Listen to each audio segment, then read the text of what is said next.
Baik, saudara, terima kasih Anda masih bersama kami di Sapa Jember bersama saya Angga Wisudawan. Baik, tadi kita membahas terkait dengan tujuan dari acara solawat dan doa anak Jember. Ini adalah untuk memperkuat karakter begitu ya. Iya, Nah, betul. Pak, mungkin sebelum kita berbicara langkah-langkah apa saja yang harus dilakukan agar solawat ini membumi begitu ya.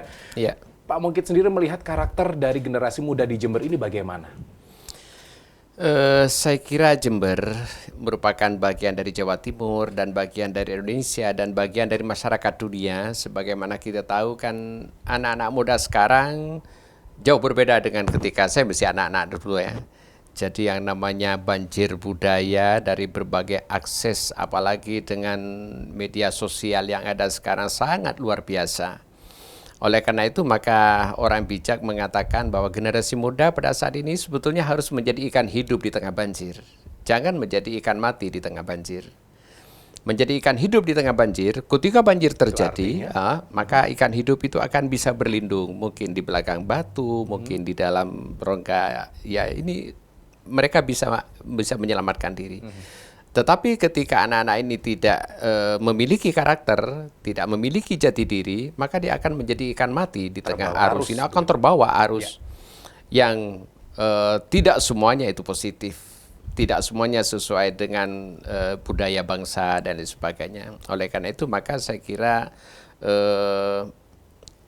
anak-anak bangsa ini generasi muda khususnya di Jember Ya. harus betul kita usahakan menjadi generasi yang betul-betul memiliki karakter. Ya. Baik, generasi yang harus memiliki karakter dengan Iya. pendekatan keagamaan, Keagamaan, begitu iya, Pak Mungkit ya. iya. Nah, langkah-langkah apa saja ini yang harus dilakukan? Karena kita melihat bahwa program Sholawat dan juga Iya. Doa Anak Jember ini program yang cukup luar biasa, Iya. begitu ya, karena melakukan pendekatan dengan keagamaan itu tadi. Iya. Langkah apa yang dilakukan agar Sholawat ini benar-benar membumi dan doa-doa anak Jember ini Iya. mendarah daging begitu di generasi muda? Baik, sebetulnya program Selawat dan Anak Jember ini sudah cukup lama diinisiasi, tetapi memang prosesnya cukup panjang karena kami memang harus banyak berdiskusi dengan semua pihak, termasuk dengan tokoh-tokoh lintas agama. Di kalangan Islam pun kami juga banyak berdiskusi antara dengan PCNU, dengan Muhammadiyah, dengan berbagai lembaga sholawat dan sebagainya. Itu sudah dilakukan dengan suatu tujuan agar ketika di launching itu semuanya sudah siap. Ya. Nah, dalam rangka implementasi nanti di sekolah-sekolah pembacaan sholawat itu akan dipimpin oleh kepala sekolah atau mungkin oleh guru atau mungkin oleh salah seorang anak yang ditunjuk oleh gurunya. Kemudian ini juga harus disosialisasikan kepada para orang tua agar anak-anak ketika di rumah itu sudah terbiasa dengan sholawat ini. Dan ini harus mendapatkan dukungan ya, sangat membutuhkan dukungan dari semua elemen. Ya keluarga, ya masyarakat, ya guru dan sebagainya.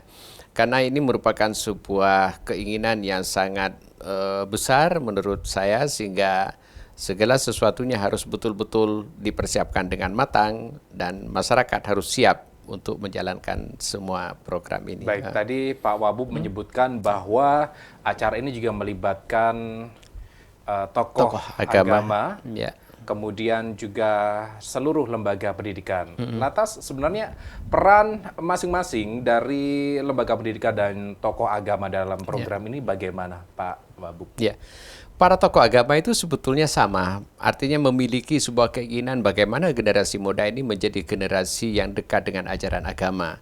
Maka kemudian ketika pemerintah Kabupaten Jember memiliki rencana untuk memprogramkan sebuah kegiatan yang diberi nama Sholawat dan Doa Anak Jember, mereka sangat menyambut dengan sangat positif. Maka kemudian para tokoh agama waktu itu memberikan apa kira-kira doa yang kira-kira cocok untuk anak-anak. Kalau dari Islam ya sholawat itu. Maka kemudian kami berbagi tugas, kemudian kami diskusikan dan itulah. Nah, tugas orang tua misalnya di rumah itu juga harus paling tidak kalau kemarin-kemarin biasanya anak ketika di rumah ditanya, sekarang ada PR apa sudah dikerjakan atau belum? Nah, sekarang ditambah tugas orang tua kepada anak, kamu sudah hafal nggak sholawat Nuril Anwar? Nah, sudah dibaca nggak? Nah, kemudian ya guru itu sudah pasti karena ketika sebelum memulai pelajaran mereka harus memimpin sholawat itu untuk para murid-muridnya. Ya. Kalau misalnya kepala sekolahnya masih belum bisa ditunjuk guru. Kalau misalnya ada anak yang sudah bisa memimpin, guru bisa menunjuk seorang anak untuk memimpin di sekolah. Dan itu merupakan sebuah proses bagaimana anak-anak ini dipersiapkan menjadi pemimpin ya, untuk melatih kepercayaan dirinya di lingkungan sekolahnya. Apakah ada tugas secara tertulis begitu kepada tokoh lintas agama dan juga lembaga pendidikan? Kalau pada tingkat aplikasi nanti di tiap-tiap sekolah itu yang paling banyak berperan adalah pihak sekolah dan orang tua. Baik. Dan kegiatan ini akan ada evaluasi, akan ada monitor, sehingga pada saatnya nanti kita akan mengetahui sejauh mana program ini betul-betul terlaksana di dalam di tengah-tengah masyarakat, khususnya di masing-masing sekolah. Tentunya harapannya bisa terlaksana dengan baik begitu Ya, ya. betul. Saya dengar ini kalau tidak salah ada buku panduan khusus atau buku saku ya, Iya. Pak Wabub, yang selalu menjadi pegangan anak-anak agar terbiasa membaca sholawat dan juga doa yang disesuaikan dengan Iya. usia mereka begitu. Sebenarnya seperti apa isi dari buku tersebut? Iya, kebetulan saya bawa ini buku panduan sholawat dan doa anak Jember. Yang di dalam buku ini dijelaskan mengapa harus bersolawat itu. Jadi karena ada perintah di dalam Al-Quran. Ya. Innallaha malaikatahu yusholluna ala nabi ya ayyuhalladzina amanu shollu alaihi wasallimu taslima. Agar supaya anak-anak ketika membaca salawat itu bukan hanya sekedar menghafal, tetapi mereka berangkat dari sebuah kesadaran mengapa saya harus membaca salawat. Ya. Dan manfaatnya salawat itu apa dalam kegiatan dengan proses belajar dan lain sebagainya.